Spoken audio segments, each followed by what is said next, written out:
Hello friends, welcome back to my YouTube channel. तो friends, आप देख रहे हैं दो दिल एक जान। तो फ्रेंड्स, आप आगे देखेंगे कि दया माई के चेहरे पर पानी गिरता है और वो देखने लगती है अंतरा को। अंतरा बहुत परेशान सी, घबराई सी खड़ी होती है। इधर फिर दया माई की नज़र रघु पर पड़ती है। रघु अंतरा को देख रहा होता है। दया माई कुछ सोच के अपनी नज़र घुमा लेती हैं और फिर जब रघु दया माई की तरफ देखता है, दया माई अंतरा को देख रही होती हैं। रघु इशारा करता है अंतरा को और फिर रघु अंतरा की तरफ जाता है। अंतरा से पूछता है कि ये क्या तरीका है। तो वो बताती है कि मम्मा को पटाखों की आवाज़ से प्रॉब्लम हो रही है, उनकी तबीयत बिगड़ती जा रही है।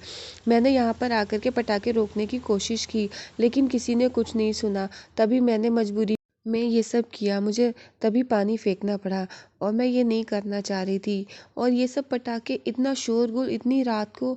तो फिर रघु इशारा करता है कि नहीं, इस वक्त तू अंदर जा। और दया माई दूर खड़ी देख रही होती है अंतरा और रघु को। फिर रघु अंतरा से कहता है तू अंदर जा इस वक्त। और फिर अंतरा जाने लगती है।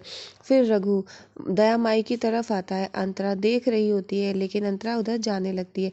फिर रघु कहता है कि माई, वो उसकी माँ को कुछ प्रॉब्लम थी इन पटाखों की आवाज़ से, इसीलिए वो आई थी यहाँ पर। मैंने उसको समझा दिया है, अब वो चली गई है।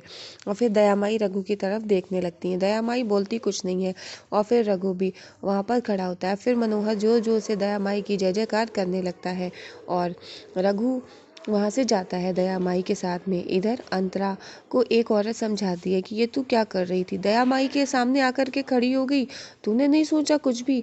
तो फिर अंतरा कहती है कि मुंबई में रात को 10 बजे के बाद इतना शोरगुल, पटाखे छुड़ाना इलीगल है, ये नहीं करना चाहिए।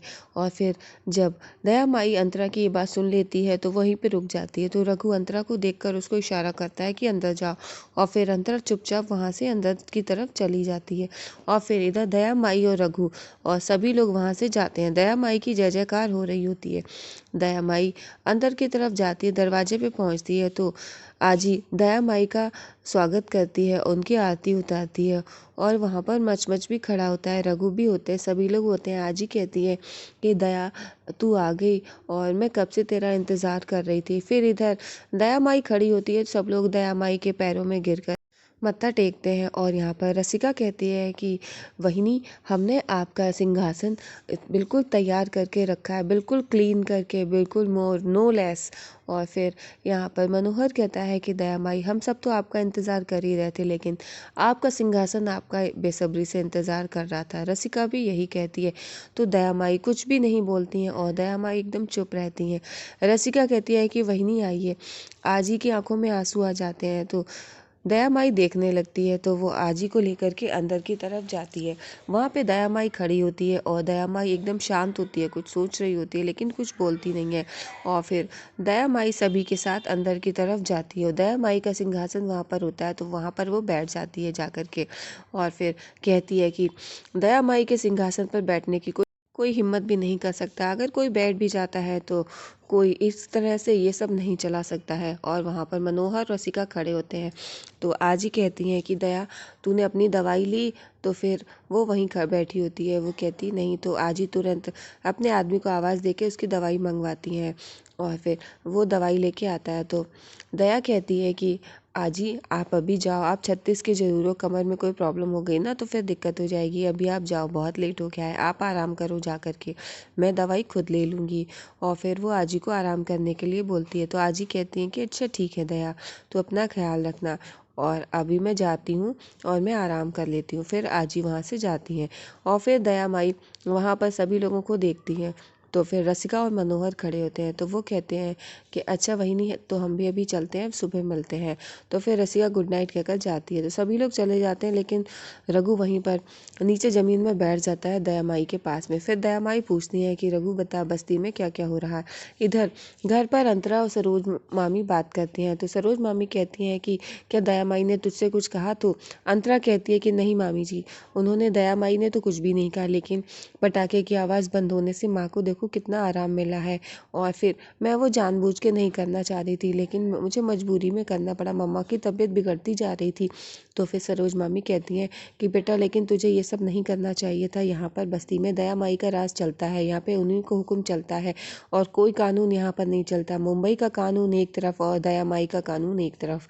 तो फिर अंतरा कहती है कि क्या मामी जी वो रघु की माई है? तो सरोज मामी बताती हैं रघु की तो माँ बचपन में ही खत्म हो गई थी और दया माई ने ही उसको पाल पोस कर बड़ा किया। तब से दया माई ही रघु की सब कुछ है, वही उसकी माई है और भगवान भी है, वो उनको बहुत मानता है।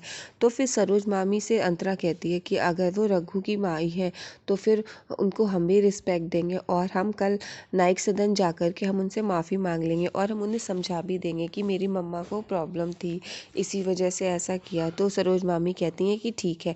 तो अंतरा कहती है वो समझेंगी ना? तो मामी जी कहती हैं कि हाँ वो समझेंगी। और फिर अंतरा कहती है ठीक है, मैं कल नाइक सदन जा कर के उनसे मिलती हूँ, माफ़ी मांग लूँगी। वो कहती है ठीक है। और फिर इधर सभी लोग लेटते हैं। इधर दया माई रघु से सारी बातें पूछ रही होती हैं। वो पूछती हैं कि बस्ती में मैंने एक नई दुकान देखी, ये कब खुली?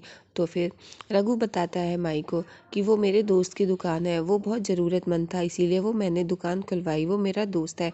तो दया माई कहती हैं कि दोस्त, तो ये दोस्ती कब हुई? और दोस्त और अपने बीच में लेन देन का हिसाब बनाए रखना।